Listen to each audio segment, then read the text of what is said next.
Hello guys, कैसे हैं आप सब। मैं उम्मीद करता हूं कि आप सब अच्छे होंगे। आप सभी का स्वागत करता हूं आपके अपने द स्टडी कॉन्फिडेंस चैनल में। तो गाइस, आज का जो वीडियो ये है आपके लिए बहुत ज़्यादा इंपॉर्टेंट होने वाला है, क्योंकि मैं आज आपके लिए लेके आया हूं पिछले हफ्ते के सारे करंट अफेयर्स। दोस्तों, वीडियो को अंत तक ज़रूर देखना।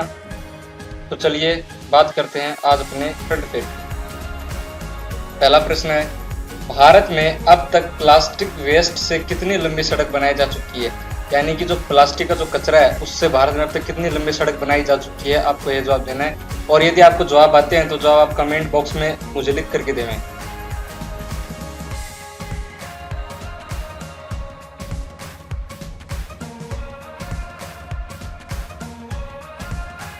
तो भारत में अब तक 1 लाख किलोमीटर लंबी सड़क बनाई जा चुकी है प्लास्टिक वेस्ट से। ठीक है, अगला प्रश्न है अपना प्रश्न नंबर 2। प्लास्टिक वेस्ट से सड़क बनाने का कॉन्सेप्ट पहली बार किस नगर निगम ने दिया था। यानी कि जो प्लास्टिक वेस्ट से जो सड़क बनाई है उसका कॉन्सेप्ट है वो कहाँ से है, किस शहर की नगर निगम ने दिया है। आप जवाब कमेंट बॉक्स में लिखते रहें दोस्तों।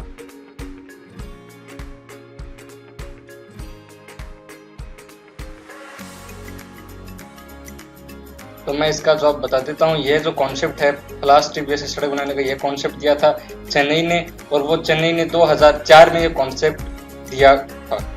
अगला प्रश्न है, हाल ही में वैज्ञानिकों ने किस हार्मोन का पता लगाया है जो बुढ़ापे को रोकने तथा लंबे समय तक जवान रहने के लिए उत्तरदायी होता है। हाल ही में वैज्ञानिकों ने अपनी रिसर्च में एक ऐसे हार्मोन का पता किया है जिससे व्यक्ति लंबे समय तक जवान रह सकता है। आपको अगर जवाब पता है तो आप जवाब कमेंट बॉक्स में लिखें।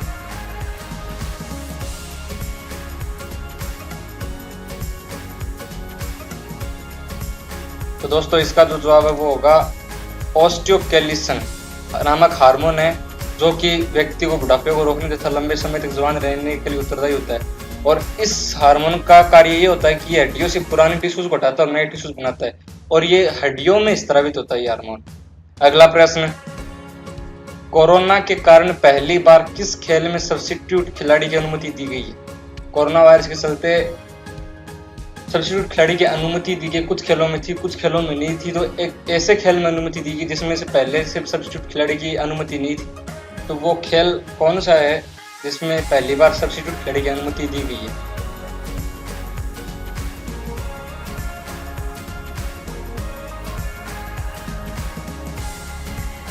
तो इस क्रिकेट के अंदर जो है वो सब्स्टिट्यूट खिलाड़ी की अनुमति दी गई है, और आप सभी जानते हैं क्रिकेट हमारे भारत देश का सबसे लोकप्रिय खेल भी है। अगला प्रश्न, बेहतर सफर के लिए हाल ही में भारतीय राष्ट्रीय राजमार्ग प्राधिकरण द्वारा किस मुद्दे पर फैसला लिया गया। लोगों के बेहतर सफर के लिए हाल ही में भारतीय राष्ट्रीय राजमार्ग प्राधिकरण द्वारा किस मुद्दे पर फैसला लिया गया है। जवाब आप कमेंट बॉक्स में दें यदि आपको जवाब पता है तो।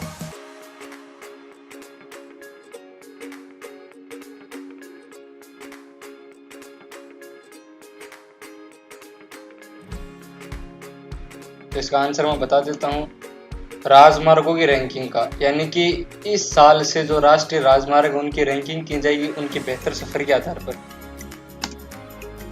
अगला प्रश्न है, राजमार्गों की रैंकिंग कितने स्तर पर की जाएगी। जो पिछले प्रश्न में पढ़ा है कि राजमार्गों की रैंकिंग करने का जिम्मा लिया है राष्ट्रीय राजमार्ग प्राधिकरण ने, तो वह रैंकिंग जो वो कितने स्तर पर की जाएगी, वो कितने स्तर है।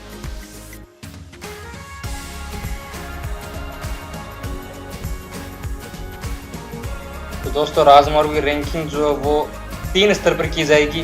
पहला स्तर है वो है राजमार्ग की दक्षता, जिसके पॉइंट होंगे 45%। दूसरा है जो वो है राजमार्ग पर सुरक्षा, उसके पॉइंट होंगे 35%। और तीसरा जो वो उपयोगकर्ता को मिलने वाली सेवाएं, यानी कि उस राजमार्ग पर जो उपयोगकर्ता है उसको कितनी सेवाएं मिली हैं 20%, उसके दिए जाएंगे। तो राजमार्ग की रैंकिंग जो है वो 3 स्तर पर की जाएगी। अगला प्रश्न, हाल ही में किस माध्यमिक शिक्षा बोर्ड ने स्कूली सिलेबस घटाया है। कोरोना वायरस के चलते स्कूलें बंद होने की वजह से एक माध्यमिक शिक्षा बोर्ड ने अपना सिलेबस को कम किया है। तो वह सिलेबस किस माध्यमिक शिक्षा बोर्ड ने कम किया है, आपको जवाब बताना है।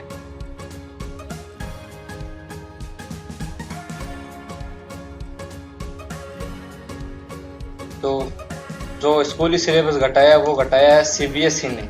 और वो 30% सिलेबस घटाया, 9वीं से लेकर 12वीं कक्षा तक का जो 30% जो सिलेबस है उसको कम कर दिया है सीबीएसई बोर्ड ने। अगला प्रश्न है प्रश्न नंबर 8, हाल ही में भैरवा नामक पेंटिंग की 1.5 करोड़ में बिकी है। मतलब हाल ही में एक भैरवा नामक पेंटिंग है जो 1.5 करोड़ में बिकी है। ये जी आंकलन दिखा गया है जो है, यह पेंटिंग किन के द्वारा बनाई गई है? आपको जवाब कमेंट बॉक्स में बताना है यदि आपको जवाब पता है तो।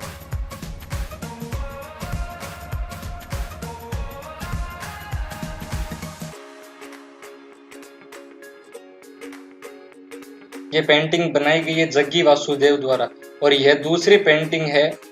इनकी जो पहली पेंटिंग थी वो 4.14 करोड़ में बिकी थी और दूसरी जो पेंटिंग है ये 1.5 करोड़ में बिकी है और अभी कुछ दिनों पहले ही इस पेंटिंग की नीलामी हुई थी। अगला प्रश्न है प्रश्न नंबर 9, काला सोना फिल्म की निर्देशक हरीश शाह का निधन कब हुआ? काला सोना फिल्म की निर्देशक हरीश शाह का निधन कब हुआ? वो आपको डेट बतानी है। यदि आपको जवाब आता है तो कमेंट बॉक्स में मुझे जवाब लिख करके देवे।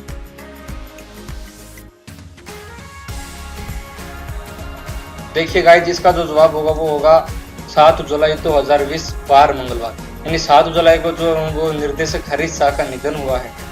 अगला प्रश्न अपना प्रश्न नंबर 10, हाल ही में शुरू किया गया देश का पहला मतलब एकमात्र प्लाज्मा बैंक किस संस्थान के अंतर्गत कार्य करता है? और पिछले वीडियो में मैंने बताया था कि जो ये प्लाज्मा बैंक है ये दिल्ली में शुरू किया गया, केजरीवाल सरकार ने इसे शुरू किया है।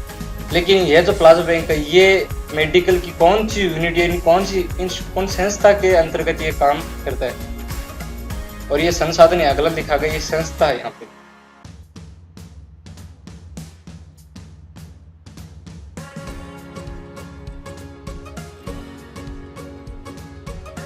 तो वो जो संस्था है, जो यूनिट है वो है यकृत एवं पित्त विज्ञान संस्था यानी कि ILBS। यानी जो प्लाज्मा बैंक जो शुरू किया गया ये ILBS के अंतर्गत कार्य करता है। अगला प्रश्न अपना प्रश्न नंबर 11, SBI की एक रिपोर्ट के अनुसार लॉकडाउन के कारण प्रति व्यक्ति आय में कितने प्रतिशत की गिरावट हुई है?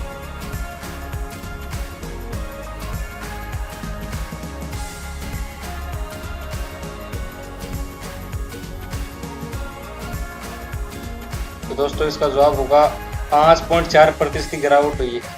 जो अपने भारत में जो प्रति व्यक्ति आय थी उसमें से अब 5.4% प्रति व्यक्ति आय गिर गई है लॉकडाउन में।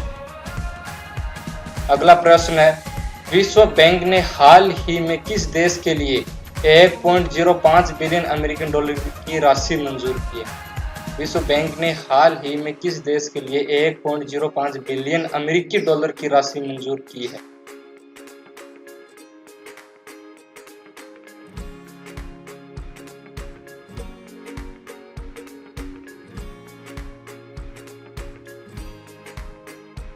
तो दोस्तों इसका जवाब होगा बांग्लादेश। बांग्लादेश के लिए हाल ही में विश्व बैंक ने जो है वो 1.05 बिलियन अमेरिकी डॉलर देने की राशि मंजूर की है, यानी कि बांग्लादेश को 1.05 बिलियन अमेरिकी डॉलर विश्व बैंक ऋण देगा। अगला प्रश्न अपना प्रश्न नंबर 13, किस भारतीय अर्थशास्त्री और नोबेल विजेता ने साल 2020 का जर्मन बुक ट्रेड का प्रतिष्ठित पुरस्कार जीता है?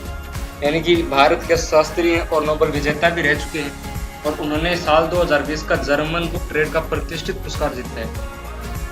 उन व्यक्ति का नाम आपको बताना है कि पुरस्कार किसने जीता है।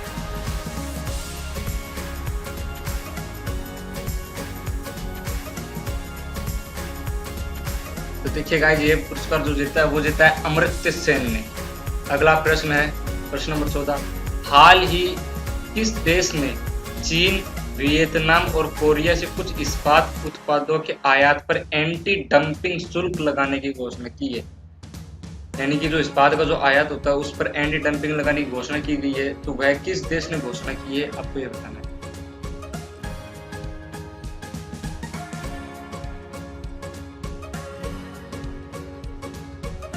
तो दोस्तों वो देश है भारत। भारत ने हाल ही में चीन, वियतनाम और कोरिया से कुछ इस्पात आयात पर एंटी डंपिंग शुल्क लगाने की घोषणा की गई है। अगला प्रश्न है प्रश्न नंबर 15, राजस्थान का पहला जैविक उपभोक्ता बाजार बलीचा कृषि उपज मंडी किस जिले में? राजस्थान की पहला जैविक उपभोक्ता बाजार जिसका नाम है बलीचा कृषि उपज मंडी, यह किस जिले में स्थित है?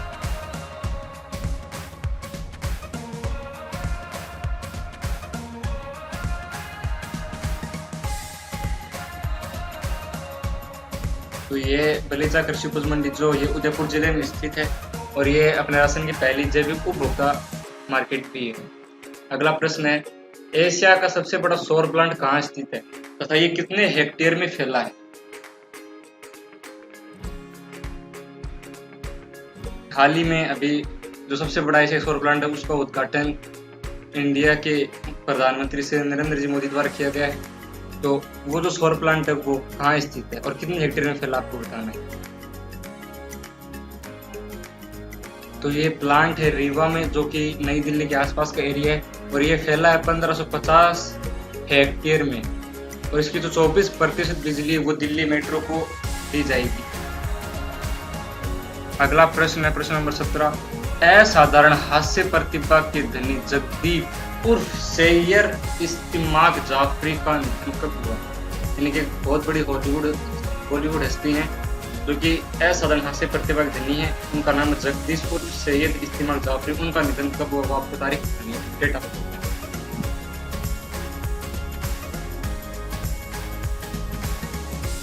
और इनका निधन हुआ है 8 जुलाई 2020 बुधवार और इन्होंने 16 फिल्म में भी काम किया था अमिताभ बच्चन के साथ। अगला प्रश्न है प्रश्न नंबर 18, Stockholm International Peace Research Institute America, रूस तथा चाइना के पास कितने परमाणु हथियार? Stockholm International Peace Research Institute के मुताबिक अमेरिका, रूस तथा चाइना के पास कितने परमाणु हथियार? आपको उन परमाणु हथियार की संख्या बतानी है। यदि आपको पता है तो जवाब आप कमेंट बॉक्स में लिख के देना मुझे।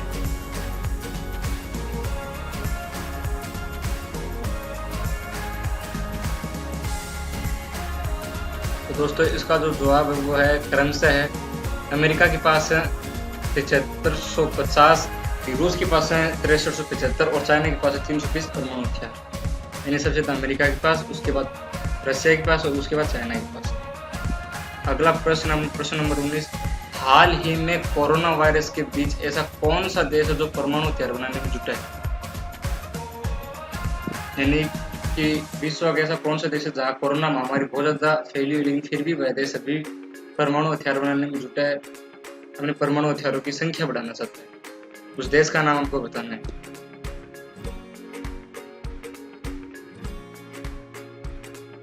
तो दोस्तों वो देश है अमेरिका। अमेरिका जो वह अपने जो पुराने परमाणु हथियार उनको हटा करके उनकी जगह नए हथियार बना करके रखना चाहता है। अगला प्रश्न अपना प्रश्न नंबर 20, भारत में एलिफेंट रिजर्व के नाम से मशहूर देहिंग पटकाई वन्य जीव अभ्यारण्य किस राज्य में स्थित है?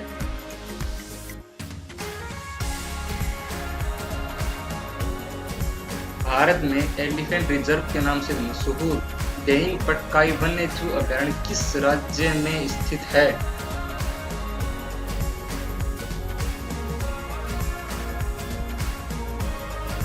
तो दोस्तों ये जो है ये असम में है और यहाँ पर एलिफेंट पाए जाते हैं। अगला प्रश्न अपना प्रश्न नंबर 21, टीबी रिपोर्ट 2020 के अनुसार सर्वाधिक संक्रमित रोगी किस राज्य में? यानी टीबी रिपोर्ट 2020 के अनुसार टीबी के जो सर्वाधिक संक्रमित रोगी है वो किस राज्य में मिले? आपको उस राज्य का नाम बताना है। यदि आपको जवाब पता है तो जवाब मुझे कमेंट बॉक्स में लिख के देवें।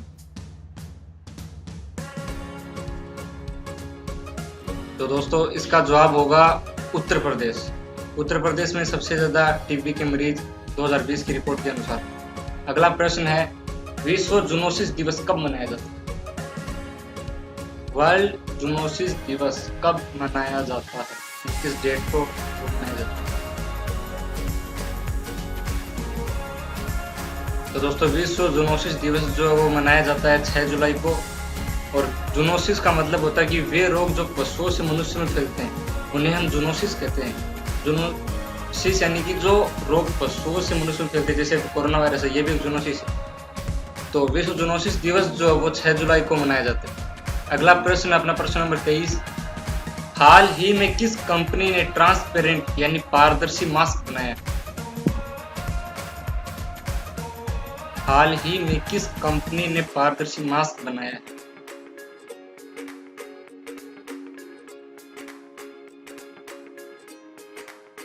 दोस्तों ये कंपनी है red Cliff medical device company, जो कि मिशिगन अमेरिका में पाई जाती है। इसने हाल ही में पारदर्शी मास्क बनाया है और इस मास्क का नाम है लीफ।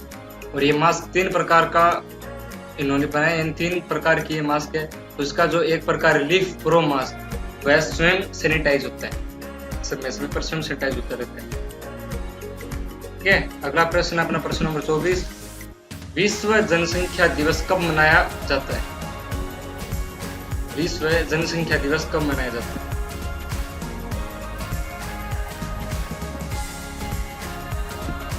तो ये मनाया जाता है दोस्तों 11 जुलाई को, और अभी पिछले दिनों मनाया गया था और अभी गया कुछ दिनों पहले ही। अगला प्रश्न अपना प्रश्न नंबर 25, दुनिया की कुल आबादी में भारत की हिस्सेदारी कितनी प्रतिशत?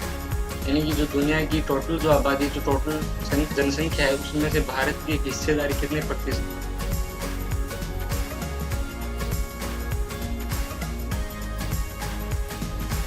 तो भारत की जो हिस्सेदारी है वो है 17.7%। और हम सभी जानते हैं कि भारत जो है वो विश्व में दूसरे नंबर पर आता है जनसंख्या के मामले में। अगला प्रश्न अपना प्रश्न नंबर 26, बेरोजगार होकर लौटे प्रवासियों के घर के आसपास ही कौशल के अनुसार काम दिलवाने के लिए केंद्र सरकार ने एक पोर्टल लॉन्च किया है। उस पोर्टल का नाम क्या है? आपको उस पोर्टल का नाम बताना है।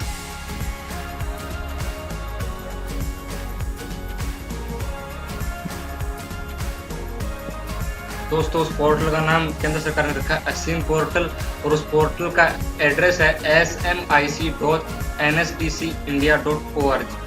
यानी जो बेरोजगार होकर लौटते जो प्रवासी हैं उनको घर के आसपास उनके कौशल के अनुसार काम दिलवाने के लिए केंद्र सरकार ने ये पोर्टल बनाया है।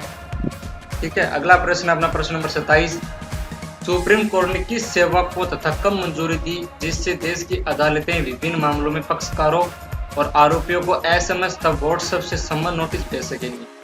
पहले जो कोर्ट है वो नोटिस लिखित में भेजा करती थी, लेकिन अब यदि अगर उन्हें नोटिस भेजना हो तो वो SMS या व्हाट्सएप के जरिए भी नोटिस भेज सकती हैं। और सुप्रीम कोर्ट ने गाइडलाइन जारी करते हुए ये कहा कि यह नोटिस की व्हाट्सएप पर नोटिस यदि भेजा जाता है और उसमें जो राइट का निशान लगता है वह नीला हो जाता है, तो उसको यह मान लिया जाएगा कि ये नोटिस अगले तक पहुंच गया और उसने इस नोटिस को पढ़ लिया। तो उस सेवा का नाम आपको बताना है कि ये सेवा का नाम क्या रखा है सुप्रीम कोर्ट ने। तो उस सेवा का नाम रखा है इंस्टेंट टेली मैसेजिंग सेवा, और इसको जो मंजूरी दी गई वो दी गई है 10 जुलाई 2020 को। अगला प्रश्न अपना प्रश्न नंबर 28, हाल ही में ब्यूबोनिक प्लेग का मामला किस देश में सामने आया है? यानी कि कोरोना वायरस महामारी फैली हुई, इसी बीच एक नई महामारी ब्यूबोनिक प्लेग का मामला सामने है। हालांकि जो ब्यूबोनिक प्लेग है ये पहले भी इसके मामले मिल चुके हैं, लेकिन हाल ही में एक मामला इसके सामने आया है। वह किस देश में आया आपको बताएं।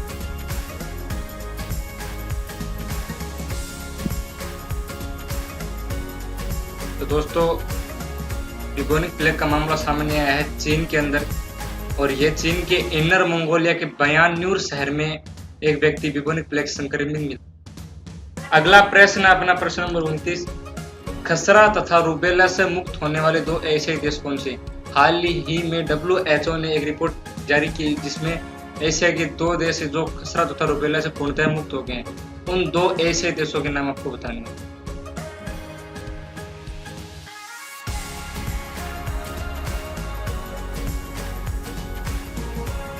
तो वो 2 एशियाई देश श्रीलंका और मालदीव। भारत अभी इससे मुक्त नहीं हो पाया। भारत ने इससे मुक्त होने के लिए खसरा रूबेला अभियान भारत के अंदर चलाया। अगला प्रश्न अपना प्रश्न नंबर 30, हाल में मुकेश अंबानी दुनिया में अमीरों की लिस्ट में कितने नंबर पर है? हाल ही में मुकेश अंबानी दुनिया में अमीरों की लिस्ट में कितने नंबर पर है?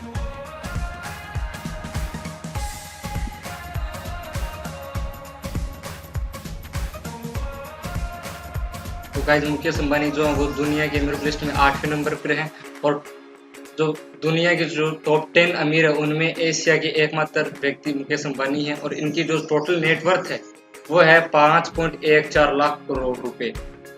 अगला प्रश्न है प्रश्न नंबर 31, दुनिया में सबसे कम फर्टिलिटी रेट किस देश की है? सॉरी, यहाँ पे ये काम लिखा गया, काम की जगह यहाँ पे कम है। दुनिया में सबसे कम फर्टिलिटी रेट किस देश की है? यानी जो बच्चों की जो जन्म दर है वो किस देश की सबसे कम है? शिशु दर जिसे हम कहते हैं। तो दोस्तों ये है ताइवान की, और सिर्फ 1.21, यानी कि ताइवान जो देश है वह दुनिया में सबसे कम फर्टिलिटी रेट रखने वाला देश है, यानी शिशु जन्म दर। अगला प्रश्न अपना प्रश्न नंबर 32, भारत में फर्टिलिटी रेट कितनी है? यानी भारत देश की जो फर्टिलिटी रेट है, जो शिशु जन्म दर रेट है, वो कितनी है?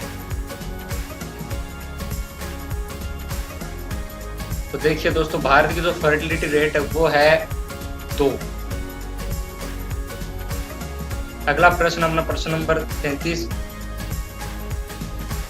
लोगों की सबसे कम औसत आयु किस देश में है? यानी कि लोगों की, यानी इंसान की जीवित रहने की सबसे कम औसत आयु है वह किस देश में है, कहाँ है?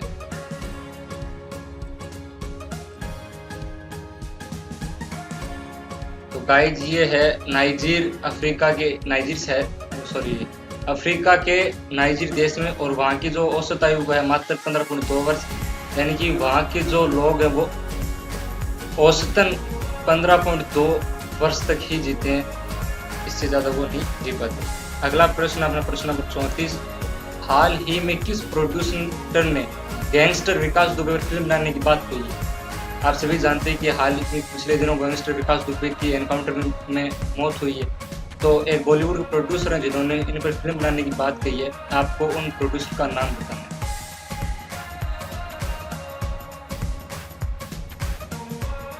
तो दोस्तों वो प्रोड्यूसर है संदीप कपूर।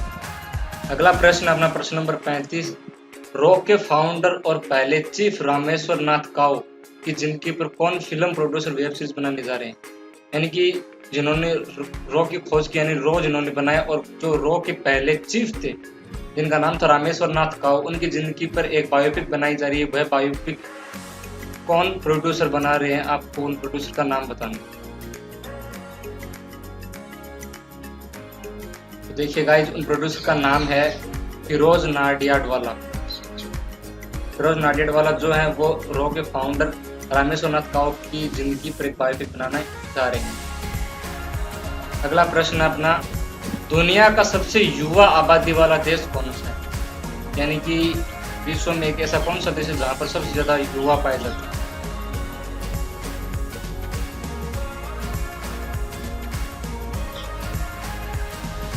तो वो है नाइजीर देश, जो कि अफ्रीका में पाया जाता है, और ये वही देश है जहाँ पर लोगों की औसतन आयु सबसे कम है, और इसीलिए यहाँ पर सबसे ज़्यादा युवा पाए जाते हैं, क्योंकि लोग बुढ़ापे तक पहुँचते नहीं उससे पहले उनकी वहाँ मृत्यु हो सकती है। अगला प्रश्न है प्रश्न नंबर 37, हाल ही में भारत ने खालिस्तान के लिए सबसे बड़ा कैमरा ट्रैप सर्वे कर गिनीज रिकॉर्ड बनाया है। यानी कि जो डॉट डॉट डॉट है ये खालिस्तान, इसमें यहाँ पर क्या आएगा ये आपको बताना है कि हाल ही में भारत ने एक गिनीज रिकॉर्ड बनाया है सबसे बड़ा कैमरा ट्रैप का। तो वह कैमरा ट्रैप किस लिए लगाया गया था, आपको ये बताना।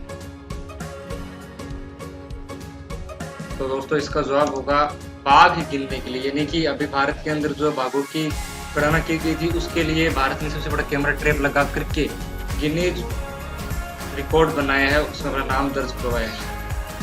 अगला प्रश्न अपना प्रश्न नंबर 38, देश में अब तक कुल बाघों की संख्या कितनी है? यानी कि देश में अब तक में जिंदा जो बाघ है वो कितने, आपको उनकी संख्या बतानी है। यदि आपको जवाब पता हो तो आप कमेंट बॉक्स में लिखें। तो देश में अब तक कुल बाघों की संख्या जो वो है 2967 हाल ही की गणना के अनुसार। अगला प्रश्न अपना प्रश्न नंबर 39, मालाबार नौसेना युद्ध अभ्यास में भारत के साथ जापान और अमेरिका के अलावा पहली बार किस और देश को शामिल किया गया है? इस बार जो है मालाबार नौसेना युद्ध में जापान और अमेरिका के अलावा एक देश को और शामिल किया गया और देश को और न्योता भेजा गया है। तो उस देश का नाम आपको बताना है। तो दोस्तों वो देश जो वो है ऑस्ट्रेलिया।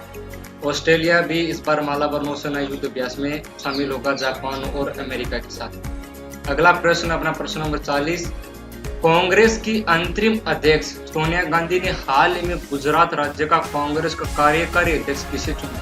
यानी किस नेता को गुजरात राज्य का कांग्रेस का कार्यकारी अध्यक्ष चुना गया सोनिया गांधी के द्वारा? आपको जवाब कमेंट बॉक्स में लिखना है। तो देखिए दोस्तों, जो नेता जिनको सोनिया गांधी के द्वारा चुना गया वो नेता हैं पाटीदार नेता हार्दिक पटेल। यानी हार्दिक पटेल को जो गुजरात राज्य का कांग्रेस का कार्यकारी अध्यक्ष चुना गया है। अगला प्रश्न अपना प्रश्न नंबर 43, राजस्थान राज्य की TFR यानी टोटल फर्टिलिटी रेट कितनी है? अभी पीछे आपने पढ़ा कि भारत की फर्टिलिटी रेट जो है वो 2 है, तो जो राजस्थान की फर्टिलिटी रेट है वो कितनी है आपको बतानी है। तो गाइस, राजस्थान राज्य की जो फर्टिलिटी रेट है वो है 2.5, यानी कि यहाँ की शिशु जन्म दर जो वो 2.5 है। अगला प्रश्न और इस वीडियो का आखिरी प्रश्न, राजस्थान परिवार कल्याण प्रोत्साहन पुरस्कार 2020 में प्रथम स्थान किस जिले को मिला है? राजस्थान परिवार कल्याण प्रोत्साहन पुरस्कार 2020 में प्रथम स्थान किस जिले को मिला है? इस पर आपको कमेंट बॉक्स में जवाब लिखना है। दोस्तों, जो प्रथम स्थान प्राप्त किया है परिवार कल्याण प्रोत्साहन पुरस्कार 2020 में वो जिला है झारखंड। दूसरा जो जिला रहा है वो अजमेर है और तीसरे नंबर पर रहा है भीलवाड़ा। तो दोस्तों, ये वीडियो अगर आपको पसंद आए तो इसको लाइक करें, कमेंट करें और अपने दोस्तों के साथ शेयर भी करें ताकि उनको भी करंट अफेयर का ये वीडियो मिल जाए और उनकी भी इंफॉर्मेशन, उनकी नॉलेज बढ़ जाए। और अभी तक आपने हमारे चैनल को सब्सक्राइब नहीं किया है तो प्लीज़ दोस्तों इसको सब्सक्राइब कर दो, बेल आइकन को प्रेस कर दो ताकि हमारे नए नए वीडियो आपको सही समय पर मिलते रहें। और फिर से मैं आपके लिए एक नया वीडियो लेकर के हाजिर होऊंगा, तब तक के लिए